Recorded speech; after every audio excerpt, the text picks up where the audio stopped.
You know, I love the fact that this movie was made, but let's talk about it. My name is Brandon Keith Avery, and this is just my opinion.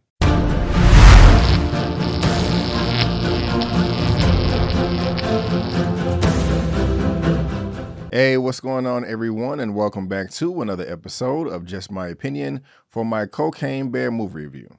And if this is your first time finding me and you haven't liked the video, please give me a thumbs up and consider subscribing. All right, so Cocaine Bear, yes, that is the title of this movie. It sounds crazy. Yes, I know. Rated R, coming in at 1 hour and 35 minutes. And guys, believe it or not, this is based on true events. It is being directed by Miss Elizabeth Banks. This is what the woman looks like. She is an actor and director and does a great job at both of those roles. As you can see right here, she was a part of The Hunger Games.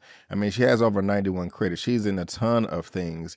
She also directed one of the sequels for that sing-along movie, Pitch Perfect. Yes, she directed part 2 and was at least part of 2 and 3, but she has a long filmography right here, but she is directing this film right here. Now, this is something that I was really looking forward to. My expectations were high, especially after I saw the trailer and found out that this was based on true events. I'll get into how much a little bit later on in this review, but it looked crazy, it looked bonkers, and I was ready to have a good time. But before I get into all the nitty-gritty, before I talk about all my likes and dislikes, let me tell you exactly what this film is all about. Inspired by the 1985 true story of a drug runner's plane crash, missing cocaine, and the black bear that ate it, this wild, dark comedy finds an oddball group of cops, criminals, tourists, and teens converging in a Georgia forest where a 500-pound apex predator has ingested a staggering amount of cocaine and gone on a coke-fueled rampage for more blow and blood. All right, the first thing that I liked about this movie is it delivers exactly what it promised: a coke-fueled bear on a rampage going around killing people. I mean, this bear is non-stop at all the carnage. I mean, a bear chasing you down in the forest trying to eat you alive is already bad enough, but when he's souped up on cocaine, I mean, that is a freaking nightmare come to life. And this bear is taking no prisoners. He is eating everything, and they do show it. This is a very bloody movie.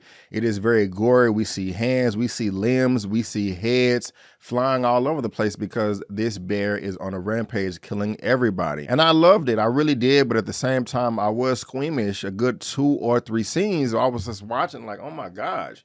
Like, am I going to have to turn away? I mean, I didn't, but I got close. It was just that vicious and that violent. And so if you're into that thing, you will have a good time with this movie. What I also like about this film is it is self-aware. While it is based on true events, not entirely, it does make fun of itself on just how ridiculous this whole scenario is. And they do that throughout the dialogue with some of the characters in this film. Now, when it comes to the characters, some of them I like, some of them I don't like. Just for the most part, they split them up into 3 different groups. One group, you have a boy named Henry, a little girl named Dee Dee, and the mother that looks over them. They're one group. You also have another group of cops and criminals, and then you also have a third group, or we'll just call them the ambulance crew.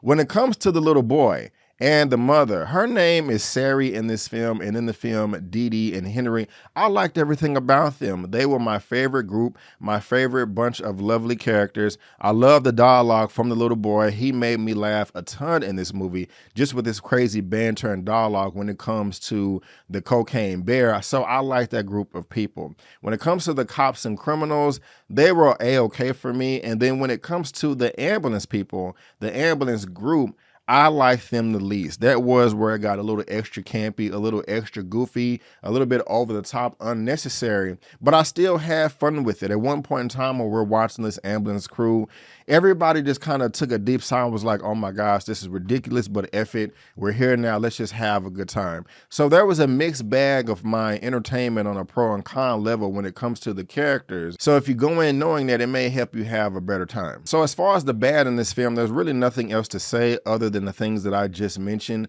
If you can just get over that hurdle with the characters, you'll have a great time. And if you just want to see a violent bear going a rampage, chasing people and eating them alive, with some funny banter here and there, you'll have a great time too. This movie is funny, yet serious, and they do somewhat of a good job managing both of those aspects together. So this film delivered what it promised, and that's all I can ask for. As far as how true this story is, it was inspired by a true event in 1985 when a corrupt cop and lawyer turned drug smuggler did try to dump a bunch of cocaine in the forest. And yes, a bear did ingest all of the cocaine. It was about $20 million worth of cocaine at the time.